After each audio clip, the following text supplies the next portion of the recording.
So, to continue, this is the axillary artery, and we discussed about the external thoracic, suprascapular, and finally we discussed about the subscapular here, right?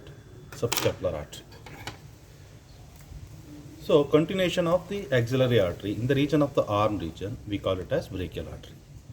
Under this, the first branch is cranial circumflex humeral artery. Cranial circumflex humeral artery. See, it is given from the cranial border of the brachial artery. Sometimes they consider this as the last branch of axillary artery, and sometimes it is considered to be the first branch of brachial artery. Anyways, so we'll consider this as the first branch of the brachial artery.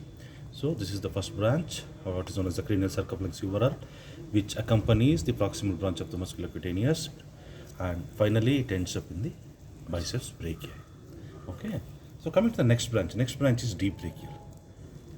It is given in the caudal aspect, almost in the middle one third, or the middle in the middle aspect of the forearm region, arm region. This deep brachial, it is a slender branch, and it mainly supplies to the complete triceps here. Okay, whatever the long head of the triceps, here, and it goes here. It supplies to all the heads of the triceps, including the anconeus, which will be present here, right? Which will be present here. And next branch of the brachial artery is here. What you are seeing here is the collateral ulnar. Sometimes this branch may be one, or even it may be two. It supplies blood supply here to the flexors, to some of the flexors otherwise. And the next branch of the brachial artery is bicipital artery. This is the bicipital artery.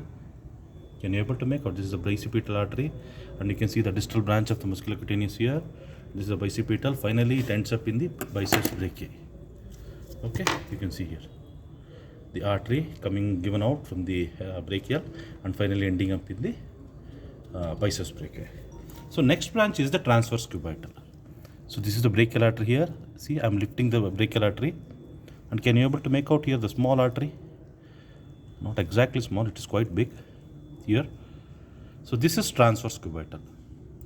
Why it is called as transverse cubital? It is given at the cubital joint, and it transverses to the lateral side.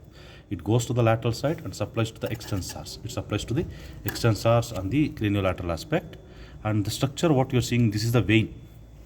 This is the vein. This is the artery. As we had discussed earlier, artery has a thick wall and smaller lumen.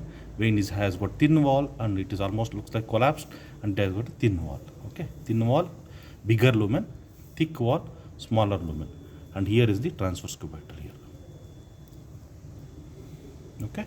So to continue, finally the brachial artery branches, that is common interosseous arteries. So these are the common interosseous artery.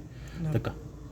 This particular nerve is the median nerve, and this is the pronator teres. So once you lift the pronator teres, you will see the continuation of the median nerve here. That is the branch of the median nerve, and you can also see the continuation of the brachial artery here. Finally, here it gives the branches to the that is the common interosseous artery. The common interosseous artery again divides into two. One is the caudal, another one is the cranial. Cranial will go to the lateral aspect. Sorry. Caudal will be supplying to the flexors here. So after that, the continuation, we call it a continuation of the brachial artery. After common interosseous artery, we call it as median artery. Median artery, it gives several branches to the flexors here. They are all called as the deep antebrachial branches. Of course, none of the branches are seen here. They are almost gone here. Otherwise, it supplies to the flexors here, and it gives one more branch here. It gives one more branch. See,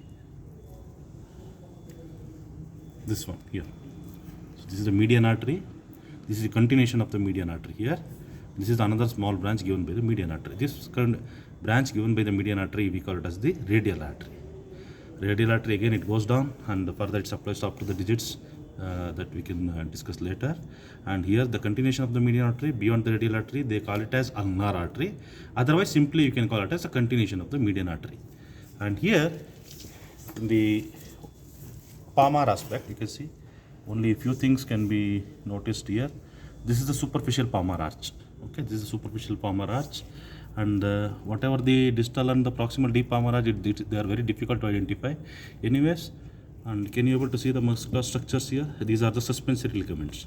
These are the slips. Okay, these are the slips. Don't worry about all those things right now. And this is the superficial distal flexor, and this is the deep, no, yeah. Yeah, superficial head. This is the deeper head, and this is the carpal canal here. This is the carpal canal here. Okay, this is again the vein here. What you can see, this is the radial artery, and this is the median artery, and you can see the exact place where the radial artery has been given out from the median artery. And this is a common interosseous. Common interosseous, caudal and cranial interosseous. Caudal will be ending up here only. Cranial, it traverses in the radioulnar groove here. See here. See. Focus, madam. This is the continuation of the cranial interosseous artery in the radioulnar groove.